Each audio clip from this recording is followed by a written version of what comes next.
And I was thinking about all these things, regret, everything like that.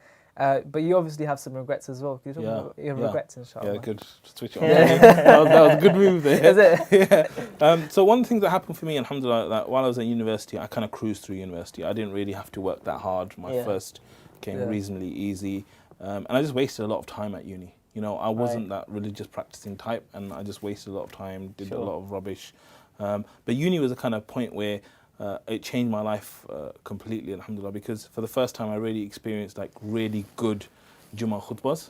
Okay. Right? So in English, because my local masjid was always like Urdu, right? So to actually experience Islam with some ISOC brother who was like the head of it, right? And then there was obviously the Hizb ut-Tahrir brothers who would like tell you about things and they would get you interested politically and stuff. So anyway, I started getting interested in the last year.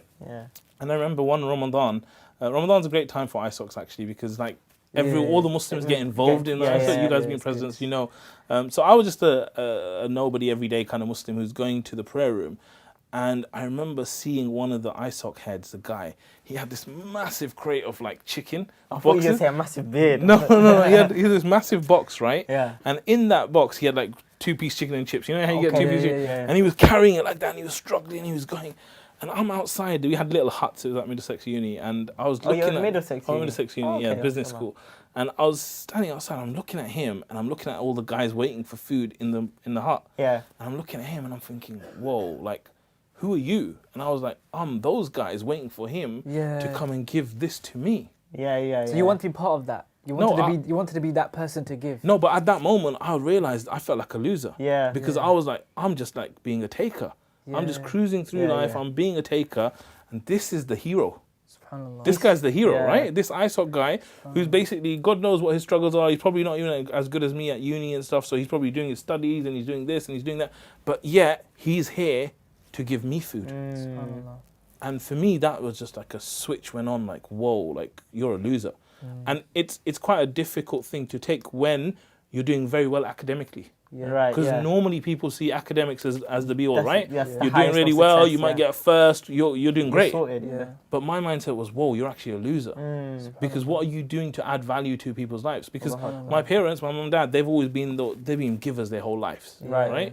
And they've always given to me, they've allowed me to do things in my life. And I was like, I'm not like that. Or I've become not like that, right? So that moment for me was like a big awakening. And suddenly I went into this mode that when you realize what you are, you actually start regretting.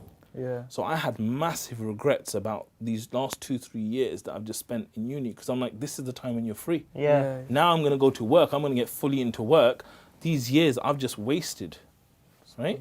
And you know, most of us, I think we've been through our lives and we wasted, but it was a huge realization. So what happened after that then?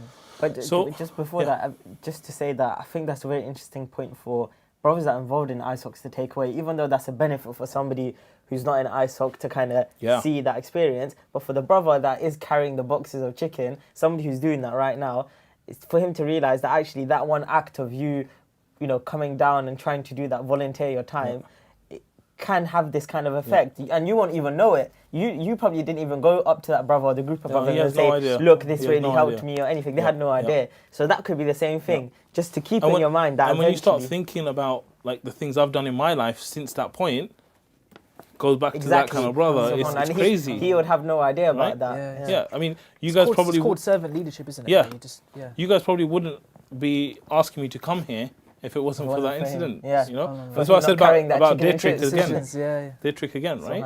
So at that point, what I think... Makes you appreciate life as well, isn't it? Makes you appreciate life that, you know, such a small decision can make a huge impact, not just in your life, but other people's lives. SubhanAllah. Because you're recalling this how many years ago, this very long time ago. So yet you still remember this. 15, 20 years ago. This was a change in mindset, and you still remember this based on this one brother. Selfless act.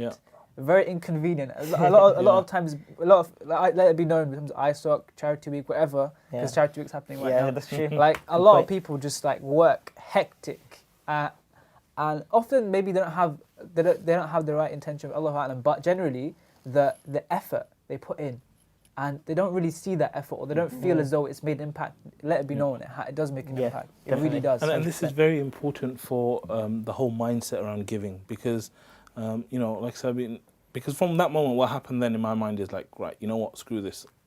I'm changing the way I live my life now in terms of this element, right? And so what I said from that point is that now I need to basically become someone who's going to add value and give to others, right?